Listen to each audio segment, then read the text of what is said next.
संसद के बजट सत्र में मंगलवार को कांग्रेस पार्टी के पूर्व अध्यक्ष राहुल गांधी ने अडानी ग्रुप के बहाने प्रधानमंत्री नरेंद्र मोदी पर कई गंभीर आरोप लगाए। उन्होंने बजट सत्र में अपने भाषण की शुरुआत अपनी भारत जोड़ो यात्रा से की। इसका अंत अडानी का नाम लेकर पीएम मोदी पर सीधे हमला कर किया। राहुल गांधी ने संसद में अपने भारत जोड़ो यात्रा से जुड़े अनुभव को शेयर करते हुए कहा, लोगों ने हमें अपनी समस्याएं बताई, सवाल भी किया। अडानी इतने कम समय में इतने सारे व्यापार कैसे करने लगे? उनका पीएम मोदी से रिश्ता क्या है? बजट सत्र में राहुल गांधी ने बोलते हुए कहा, यात्रा में युवाओं ने हमसे कहा हमें पहले सर्विस और पेंशन मिलनी थी, लेकिन हमें 4 साल के बाद निकाल दिया जाएगा। वरिष्ठ अफसरों ने कहा, हमें लगता है अग्निवीर योजना हमसे नहीं बल्कि आरएसएस की ओर से लाई गई, इसे आर्मी पर थोपा गया। उन्होंने कहा, पैदल यात्रा करने की परंपरा खत्म हो गई।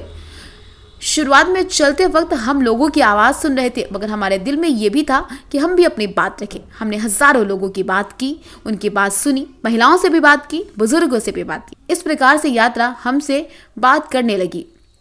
2014 में दुनिया भर के अमीर लोगों की लिस्ट में अडानी 609 नंबर पर थे। पता नहीं जादू हुआ या दूसरे नंबर पर आ गए। लोगों ने पूछा, आखिर ये सफलता कैसे हुई?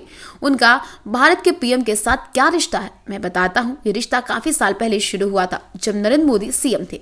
अडानी के लिए एयरपोर्ट के नियमों में बदलाव किए गए, नियमों को बदला गया। नियम किसने बदले? ये जरूरी बात। नियम था कि अगर कोई एयरपोर्ट के व्यवसाय में नहीं तो वे इन एयरपोर्ट को नहीं ले सकता। इस नियम को भारत सरकार ने अडानी के लिए बदल दिया। भारत सरकार ने सीबीआई, ईडी पर दबाव डालकर एजेंसी का प्रयोग करते हुए जीवीके से लेकर एयरपोर्ट को अडानी सरकार को दिलाया। नियम बदलकर अडानी को 6 एयरपोर्ट दिए गए।